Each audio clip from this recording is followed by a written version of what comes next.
Question number 9th exercise 3.3 class 8 RISK and CLUE are parallelogram. समानता चतुर्भुज दिए हुए RISK रिस्क और एक क्लू CLUE। ठीक है, अब आपको यहाँ पे मिसिंग x की वैल्यू फाइंड करनी है। आपको ये एंगल दिया हुआ है L पे बनने वाला और K पे बनने वाला एंगल दिया हुआ है 120 और 70 डिग्री का। ठीक है, आपको x की वैल्यू फाइंड करनी है। देखिए x की वैल्यू कैसे फाइंड करेंगे। ये जो एंगल ISK और RKS बन रहा है, देखिए ISK और एंगल जो RKS है आपका RKS ISS मतलब ये वाला K और RKS। ठीक है, ये दोनों एडजेसेंट एंगल है। देखिए अगर मैं इसको अलग से बनाऊं, ये आपका पैरेललोग्राम, ये एंगल आपका 120 डिग्री है और ये S पॉइंट है, ये K पॉइंट है। ठीक है, और ये पैरेललोग्राम की अपोजिट साइड पैरेलल होती है। देखिए ये एडजेसेंट एंगल हो गया, एक के बाद एक बनने वाला एंगल। एडजेसेंट एंगल का सम कितना होता है? 180 डिग्री होता है। ठीक है, तो देखो एडजेसेंट एंगल आर सप्लीमेंट्री है ना, इनका सम कितना होता है? 180 डिग्री। तो हम पहले ये वाला एंगल निकाल लेते हैं, एस वाला। ठीक है, angle ISK plus angle RKS equals to 180 degree because adjacent angle are supplementary.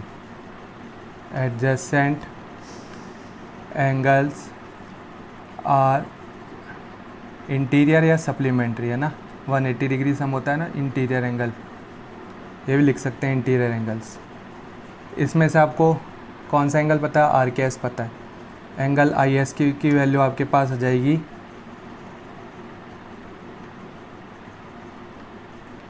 Angle ISK is equals to आ गया आपका ट्रांसपोज करने पे 180 डिग्री माइनस 120 डिग्री।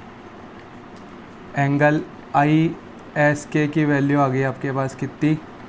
60 डिग्री।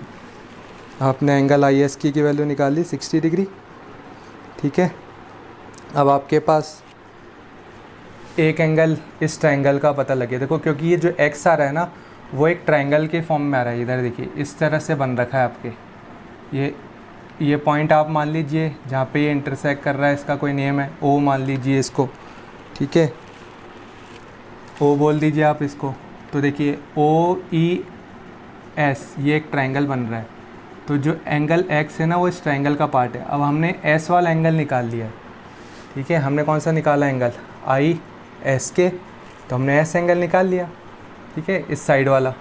अब हमें सिर्फ E एंगल की ज़रूरत है। E एंगल पता लगती है हमारा x वैल्यू आ जाएगी, क्योंकि हमें ट्रायंगल के अगर कोई दो एंगल पता लग जाए तो हम थर्ड एंगल आराम से निकाल लेंगे।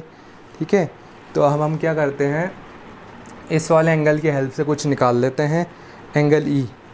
ठीक है, क्योंकि ये जो E है वो क्लू पैरेललोग्राम का पार्ट है ना। तो एंगल E जो है CEU है ना, जो एंगल CEU है वो उसके अपोजिट एंगल की इक्वल है। अपोजिट एंगल कौन सा? CLU, क्योंकि अपोजिट एंगल ऑफ पैरेललोग्राम क्या होते हैं? इक्वल। अगर हम देखो इसको अलग से बनाएं, ये हमारा पैरेललोग्राम बन गया कौन सा? Clue CLUE। ये और ये एंगल अपोजिट एंगल हो गए है ना, विपरीत वर्टिसेस पे बनने वाले। तो अपोजिट एंगल तो इक्वल होते हैं। तो इसकी वैल्यू भी कितनी आ गई? 70 डिग्री है ना। रीज़न लिख देंगे, opposite angle are equal.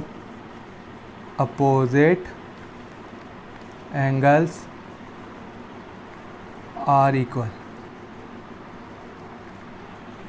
Okay, अब आपके पास ट्रायंगल का ये वाला एंगल भी फाइंड हो गया है। ठीक है, ये वाला एंगल भी, ये वाला। अब दो एंगल पता है, थर्ड एंगल आपको निकालना है।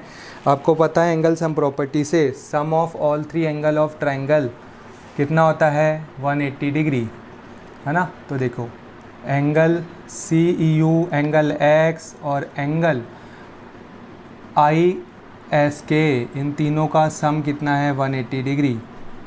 सम of interior angle of triangle, sum of interior angle of triangle, triangle के तीनों एंगल्स का सम। एंगल x फाइंड करना है, सी यू की वैल्यू 70 डिग्री है और जो आई एस के की वैल्यू थी वो कितनी थी 60 डिग्री। तो एंगल x आ गया आपका, इन दोनों का सम 130 डिग्री। एंगल x की वैल्यू आ गई आपके पास कितनी 50 डिग्री। ठीक है, ये क्वेश्चन फिनिश हो गया। Thank you.